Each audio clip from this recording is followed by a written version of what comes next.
Guys, I might have a problem. The problem is I have too many Super Nintendos, too many ways to play these great games. But maybe you're new, and maybe you're wondering what is the best way to play Super Nintendo games in 2024. So let's discuss the advantages and disadvantages, which should really help you make an informed decision on what you should be buying. Yo, what's up YouTube? I'm gonna play with some Super Power today. Yes, this is the original system. Look at that yellowing. I should probably retrowrite that. Maybe I don't care. You know what? You got things like the SNES Classic.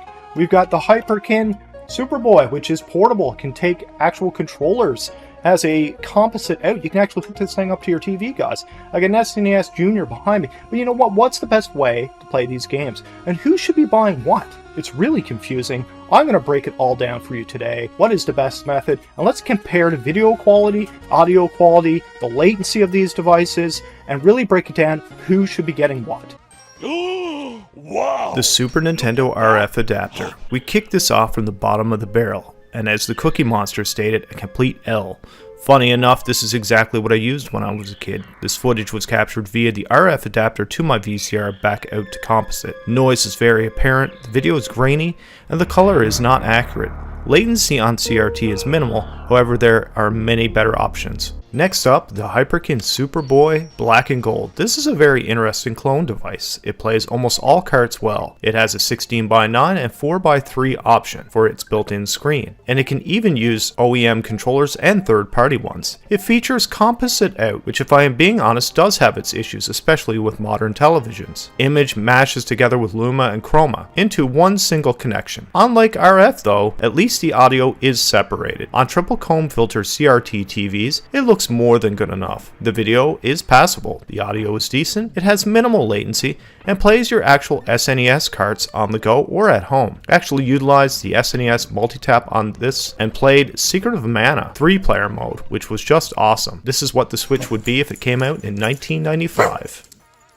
Next up, we have the pound HDMI cable for the Super Nintendo Entertainment System. So you fire your old SNES up to your new TV via composite, only to realize it looks like crap, and your TV adds a ton of input lag. You jump on Amazon and look for SNES HDMI cable, and this cable pops up. You get it home, and at first you say, oh wow, it works. Then you realize what we all do, sadly. The image is dark and weirdly sharpened. Graphical glitches are everywhere. The image is stuck in a half-baked 16:9 ratio, and unless you can force 4:3 on your display or through OBS, you have a very stretched image. The latency is very random, making some games actually impossible to complete. Pound cable just does everything mediocre, and for its cost there are plenty of better options. Grab yourself a RetroTink 2X Pro or Bitfunk's Retroscaler instead. Now things are getting interesting. The Super Nintendo 2-chip, aka 3-chip, with RGB. Utilizing the RGB cables from Retrovision, things are starting to get very interesting. Colors are improved, sharpness is a step above even S-Video, and leaps and bounds over composite and RF. On a CRT, the image comes to life. Text is clear and readable, and you are instantly a cool kid. Let's face it, when we were young, we did not have a TV capable of this signal. There is no added latency. Audio and video are quite good. However, the RGB signal is not precise, and this is where it gets its signature horizontal pixel blur and halo ghosting around static objects. The advantage of this console is that it plays all games without issue, unlike the one-chip designs or clones that can introduce some minor errors on some games. Next up, we have the gold standard, the SNES Jr RGB and S-Video model with a ghosting fix and C-Sync brightness mod. Out of the box, this system features a 1-chip, which is the best video quality of all the revisions. The issue, however, is that it is not actually passed on to the multi-out, thus it is composite only. However, this system can be modded, and my version is. With that, you have an incredible sharp RGB video with only one downfall. It is considered by many to be the official clone, which some games do in fact have issues running 100% accurate. The list for this, though, is very small, and that is the trade-off. I use this system daily, and it looks and plays incredible. I keep my other 3-chip SNES as a backup for now, and honestly, I probably will never touch it again. The best thing I ever did as an SNES fan was buy this SNES Jr and mod it. Next, we have the Nintendo Switch Online subscription. Right off the bat, let me tell you that the interface is good, but it needs a lot of work in my opinion. The game selection is still not perfect, but it does get better as time goes along. Even though this is a Nintendo hardware, make no mistake, this is emulation. Key features here are great video quality and audio quality. Save states, games are free with a subscription, and you have the option to net play with friends and family. Latency is an issue here, however, especially if playing in docked mode with a wireless controller. Your non-OLED TV, even in game mode, will add a lot of latency. Mix that with the latency of your wireless controller and things start to feel more sluggish if you are used to quick response time like I am. The experience is better with a wired controller or in handheld in my opinion. Is it good? Oh yeah, it's nice and drolly. Oh boy, here we go. Next up is the SNES Classic. What can I say about this cute little device? It comes preloaded with 21 of some of the console's best games, including the unreleased Star Fox 2.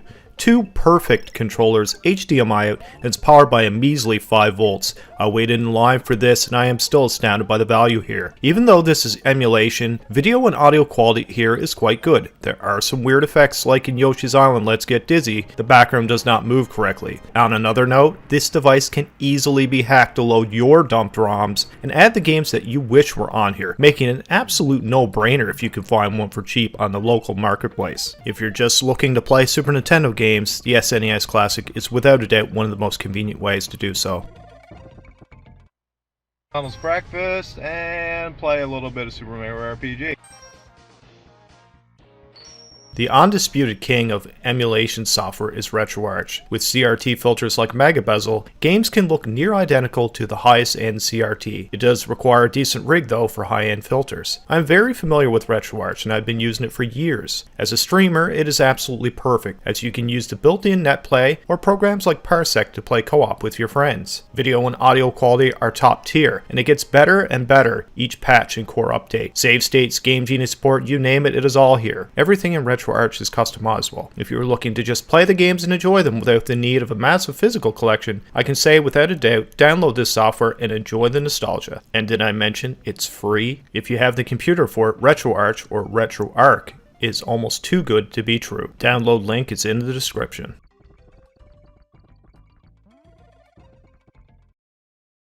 Warning, extremely awesome devices detected. You thought I forgot about FPGA hardware emulation? No, I have not been living under a rock with devices like the Analog Super NT and the Mister. There has never been a more exciting time for retro gaming enthusiasts, if you can actually get your hands on them. The Analog Super NT, which you're seeing footage of right now, produces an extremely clean image with near perfect accuracy, at least far better and efficient than software emulation can provide. However, they have a pretty poor business practice, really leaning into the fear of missing out and make it a haven for scalpers and resellers. Last time I checked eBay, the Super NT complete in box is selling for well over $700 US, which is absolutely criminal for a clone system. The Mister, on the other hand, can be considered the RETROARCH of FPGA devices, and instead of using software, it uses hardware to replicate a one-to-one of the OEM systems. FPGA is certainly the future when it comes to retro video game preservation, as long as companies that rhyme with Nintendo